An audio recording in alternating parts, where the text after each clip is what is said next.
Assalamualaikum. Terima kasih Pak Samidi atas kesempatannya. Di sini kami akan menjelaskan salah satu subset data yaitu deep learning, khususnya di artificial neural network. Sebelum itu saya perkenalkan diri terlebih dahulu. Saya Rian Abizar. Di sini ada rekan-rekan saya. Saya Putra Alisya Ginggang. Saya Imadi Ari Mahendra. Deep learning atau pembelajaran mendalam merupakan paradigma dalam artificial intelligence yang mengadopsi pendekatan mirip otak manusia untuk pemrosesan informasi. Inti dari konsep ini terletak pada penggunaan jaringan saraf buatan dengan banyak lapisan atau neural networks. Inspirasi utamanya berasal dari cara otak manusia mengenali pola, belajar dari pengalaman, dan membuat keputusan. Banyaknya lapisan tersebut memungkinkan teknologi ini untuk menangani tugas-tugas yang kompleks, yang melibatkan pemahaman konteks dan pengenalan pola nonlinear dalam data. Perkembangan deep learning ini berkaitan erat dengan perkembangan artificial neural network. Artificial intelligence sendiri memiliki beberapa fase dalam pengembangannya. Pertama adalah fase AI winter. ANN atau Artificial Neural Network pertama yang dikembangkan adalah perceptron. Perceptron adalah arsitektur jaringan saraf tiruan yang dirancang oleh psikolog Frank Rosenblatt pada tahun 1958. Perceptron memberikan daya tarik pada apa yang dikenal sebagai pendekatan terinspirasi otak terhadap AI, di mana para peneliti membangun sistem AI untuk meniru otak manusia. Secara teknis, perseptron adalah pengklasifikasi biner yang dapat belajar mengklasifikasikan pola masukan ke dalam dua kategori. Ia bekerja dengan mengambil sekumpulan nilai masukan dan menghitung jumlah tertimbang dari nilai tersebut, diikuti dengan fungsi ambang batas yang menentukan apakah keluarannya 1 atau 0. Bobot disesuaikan selama proses pelatihan untuk mengoptimalkan kinerja pengklasifikasi. Selanjutnya ada fase AI Winter 1970. Perseptron mampu memecahkan berbagai masalah pengambilan keputusan, khususnya mampu merepresentasikan gerbang logika seperti dan, atau, dan tidak. Aturan pembelajaran perseptron cenderung menyatu ke kumpulan bobot optimal untuk beberapa kelas pola masukan. Namun, hal ini tidak selalu merupakan jaminan. Keterbatasan lain muncul ketika data tidak dapat dipisahkan secara linear. Misalnya, XOR.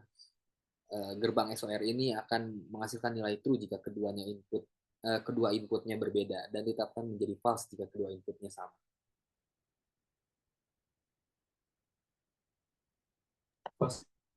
Fase AI Winter 1980. ANN mengalami kebangkitan singkat pada tahun 1980-an dengan dikembangkannya multilayer perceptron atau MLP, yang digembar-gemborkan sebagai solusinya fungsi yang dapat dipisahkan secara nonlinear. Metode backpropagation ini diperkenalkan oleh Rumelhart, Hinton, dan Williams pada tahun 1980. Jaringan mereka dapat dilatih untuk mendeteksi simetri cermin, untuk memprediksi satu kata dalam triplet ketika dua kata dibedakan, dan penerapan dasar lainnya. ANN yang lebih canggih dibangun dengan menggunakan propagation yang dapat dilatih untuk membaca tulisan tangan. Namun penerapan ANN dalam bisnis yang berhasil masih terbatas dan gagal menangkap imajinasi publik seperti yang terjadi saat ini. Salah satu alasannya adalah keadaan perangkat keras komputasi pada saat algoritma ini diperkenalkan. Namun, ada yang berpendapat bahwa hambatan terbesar yang menghalangi penerapannya secara lebih luas pada tahun 1980-an dan 1990-an adalah kurangnya data. Fase AI Winter 2006. Terlepas dari semua perkembangan menarik ini, AI saat ini masih jauh dari harapan apa yang dianggap sebagai kecerdasan umum buatan. Kutipan analogi pada awal materi ini merangkum aspek utama AI saat ini, yakni kebutuhan untuk sejumlah besar data untuk melatih mesin mengenali konsep yang mana tampak sederhana bahkan untuk otak manusia berusia 2 tahun. Sistem gelombang evolusi AI. Gelombang pertama buat tangan. Ini adalah sistem pakar dan program permainan catur pada tahun 1980-an dan 1990-an. Manusia mengkodekan ke dalam mesin kemampuan untuk membuat keputusan berdasarkan masukan data dari domain tertentu. Dengan kata lain, sistem ini memiliki kemampuan bernalar yang terbatas namun tidak memiliki kemampuan belajar apalagi abstrak. Sistem gelombang kedua mencakup pembelajaran mesin dan sistem pembelajaran mendalam saat ini, dan umumnya merupakan sistem istilah yang mampu melakukan pembelajaran statistik. Keunikan sistem ini adalah kemampuannya untuk memisahkan data ke dalam kumpulan atau pola berbeda berdasarkan pembelajaran dengan mengandalkan data dalam jumlah besar. Gelombang ketiga, meskipun sistem pengenalan wajah berhasil mengidentifikasi wajah, sistem tersebut tidak dapat secara wajah tertentu dikategorikan seperti itu. Di sisi lain, manusia dapat menjelaskan bahwa wajah tertentu digolongkan sebagai laki-laki karena rambut wajah dan dimensi tubuhnya. Misalnya, dalam sistem gelombang ketiga yang belum dikembangkan, AI tidak hanya dapat menerapkan aturan yang dikodekan dan belajar dari data, namun juga dapat menjelaskan mengapa titik data tertentu diklasifikasikan dengan cara tertentu. Hal ini disebut sistem adaptif secara konstekstual. Artificial Neural Network. Artificial Neural Network adalah jenis algoritma pembelajaran mesin yang meniru otak manusia. Mereka dirancang untuk meniru cara neuron di otak memproses dan mengirimkan informasi. ANN terdiri dari node atau neuron yang saling berhubungan dan disusun berlapis-lapis, memungkinkan mereka belajar dari data dan membuat prediksi atau klasifikasi. Proses pembelajaran ini didasarkan pada pola dan hubungan yang terdapat pada data yang digunakan untuk mengatur koneksi antar neuron guna meminimalkan kinerja jaringan. Pentingnya Artificial Neural Network. Artificial Neural Network telah merevolusi bidang pembelajaran mesin dan analisis data dengan menyediakan alat canggih untuk memodelkan hubungan kompleks dalam data. Pentingnya ANN dalam konteks ini terletak pada kemampuannya untuk belajar dari data dan membuat prediksi atau klasifikasi berdasarkan pembelajaran tersebut. Hal ini dicapai melalui proses yang disebut pembelajaran terawasi, di mana jaringan dilatih pada kumpulan data berlabel, sehingga memungkinkan jaringan yang mengidentifikasi pola dan hubungan yang dapat digunakan untuk membuat prediksi akurat pada data baru yang belum terlihat. Salah satu keuntungan utama ANN adalah kemampuannya menangani hubungan nonlinear dalam data. Algoritma pembelajaran mesin tradisional seringkali kesulitan dengan hubungan nonlinear karena terbatas pada pemodelan hubungan linear antar variabel. ANN di sisi lain dapat mempelajari dan mempresentasikan hubungan nonlinear yang kompleks melalui penggunaan beberapa lapisan dan fungsi aktivasi nonlinear. Hal ini memungkinkan mereka menangkap pola dan hubungan halus dalam data yang mungkin tidak terlihat melalui metode tradisional.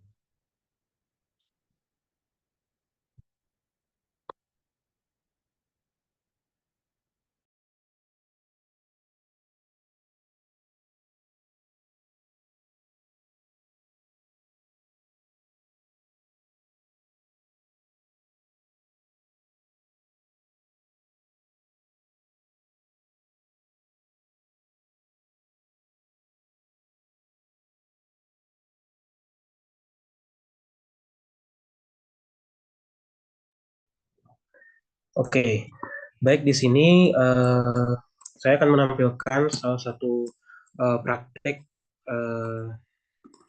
artificial neural network pada software aplikasi RapidMiner. Jadi kita udah ada di halaman pertama yakni blank data. Pada praktek ini kita menggunakan dataset yang sudah disediakan oleh RapidMiner yakni data iris. Bisa dilihat pada data iris ini terdapat sejumlah informasi seperti ID, label, A1, A2, A3, dan A4. Kemudian kita menggunakan atribut select attribution, di mana dari data-data yang ada pada iris itu tidak semuanya akan kita gunakan. Jadi di sini kita bisa memilih atribut yang akan digunakan. Seperti contoh, di sini saya menggunakan A1, A2, A3, dan A4 serta label, sedangkan untuk ID saya tidak gunakan. Selanjutnya, setelah memilih atribut, kita akan mengatur operator setrow dengan menggunakan setrow. Jadi pada setrow ini data yang ingin kita peroleh yakni model iris yang sesuai dengan data yang diberikan A1, A2, A3, dan A4. Jadi di sini kita memilih data label dan kita targetkan sebagai label.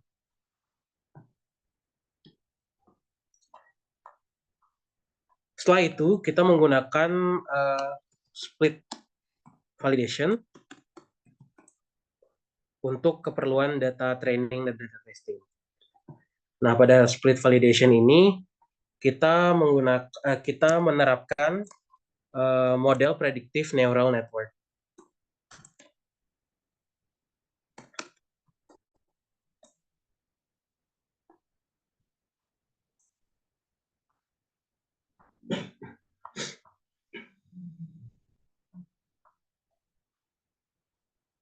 Kemudian di sini kita juga menerapkan apply model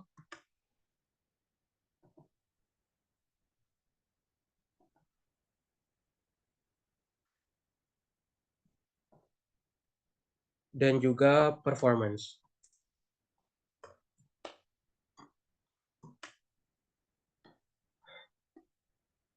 Basic performance classification.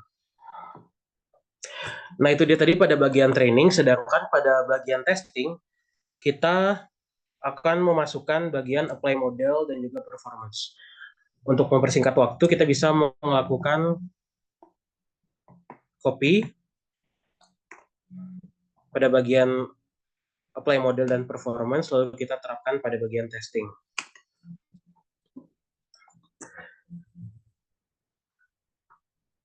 Setelah itu, kita akan menghubungkan neural net dengan apply model.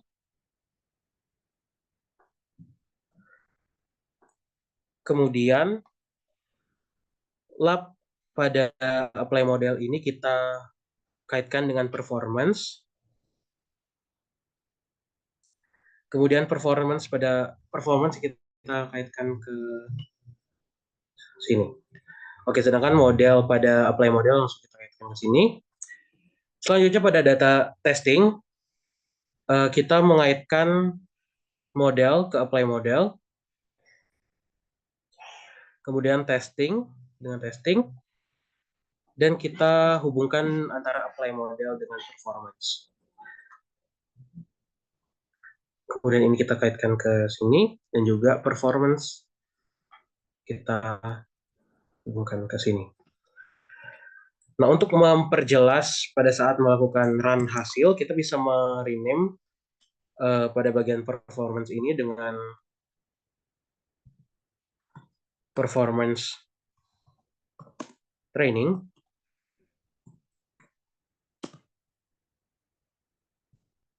Dan performance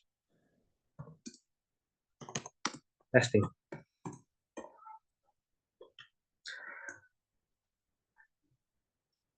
Oke, kemudian kita kembali ke menu awal. Di sini di validation kita akan menghubungkan beberapa bagian. Yakni kita hilangkan dulu yang ini. Pada bagian model kita kaitkan. Kemudian bagian ini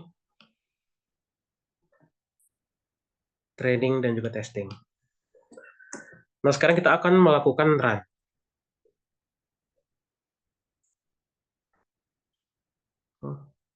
Oke, bisa kita lihat mungkin ada part yang belum dihubungkan di sini.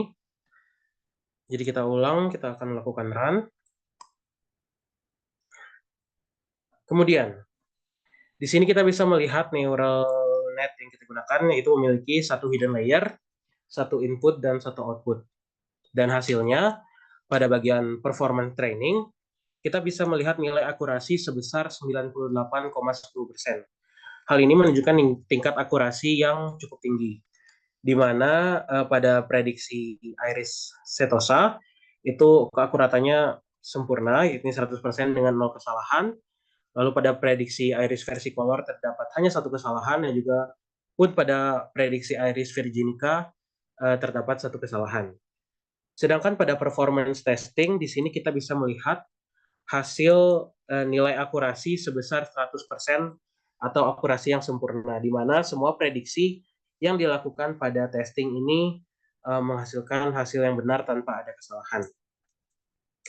Nah, di sini kita juga akan mencoba bagaimana jika kita menambahkan hidden layer dalam neural network. Kita bisa kembali ke desain, Kemudian pada bagian neural network ini kita bisa melakukan setting di mana kita menambahkan hidden layer lagi.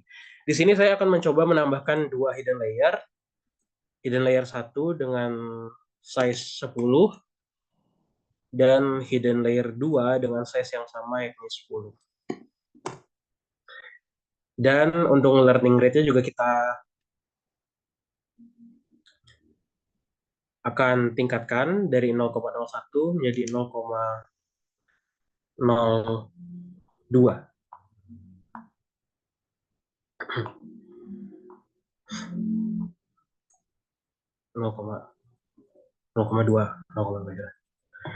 Oke, di sini kita akan mencoba melakukan running kembali dan kita akan melihat perbedaan dari hasil running dengan sebelumnya. Pada bagian performance training kita bisa melihat pengurangan yang tidak terlalu signifikan, di mana sebelumnya sekitar 98, akurasinya berkurang menjadi 96%.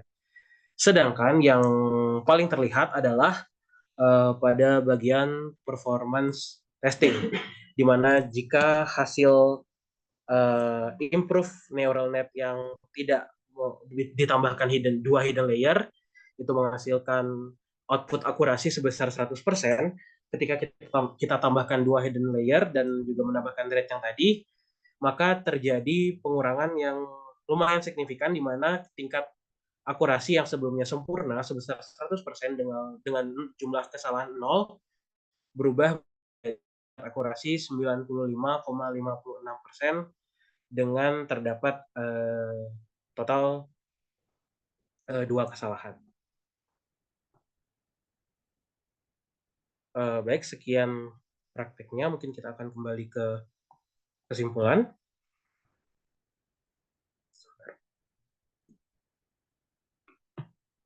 Mungkin aku stop share screen dulu ya.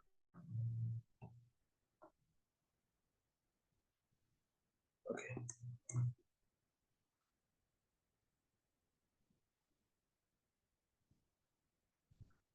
Udah,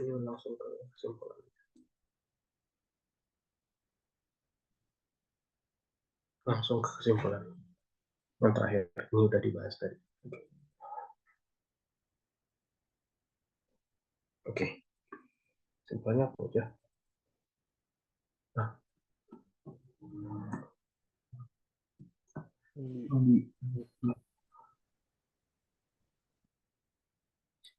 Jadi kesimpulannya adalah dari hasil eksperimen menunjukkan bahwa model neural net yang menggunakan satu hidden layer berhasil mencapai tingkat akurasi yang sangat tinggi, baik pada tahap pelatihan maupun pengujian. Prediksi pada jenis bunga Iris setosa bahkan mencapai akurasi 100%. Sementara terdapat sedikit kesalahan pada prediksi Iris versicolor dan Iris virginica. Namun ketika dilakukan penambahan 2 hidden layer, peningkatan jumlah siklus pelatihan menjadi 1000 dan learning rate dinaikkan menjadi 0,2. Terjadi penurunan yang signifikan dalam akurasi pada tahap pengujian. Hipotesis yang mungkin menjelaskan fenomena ini adalah bahwa penambahan kompleksitas ke dalam model dengan 2 hidden layer dapat menyebabkan overfitting pada dataset Iris, di mana model terlalu cocok pada data pelatihan tetapi gagal dalam menggeneralisasikan pada data yang baru. Selain itu, penggunaan nilai learning rate yang tinggi mungkin menyebabkan optimasi yang tidak stabil, yang dimana ini berkontribusi pada penurunan kinerja model pada data uji. Dengan demikian, perubahan parameter tersebut mungkin tidak sesuai dengan kompleksitas dataset dan dapat menyebabkan penurunan kinerja secara keseluruhan. Baik, seperti itu saja yang dapat kami sampaikan pada kesempatan saat ini. Kami ucapkan terima kasih atas kesempatan saat ini dan perhatian. Assalamualaikum warahmatullahi wabarakatuh.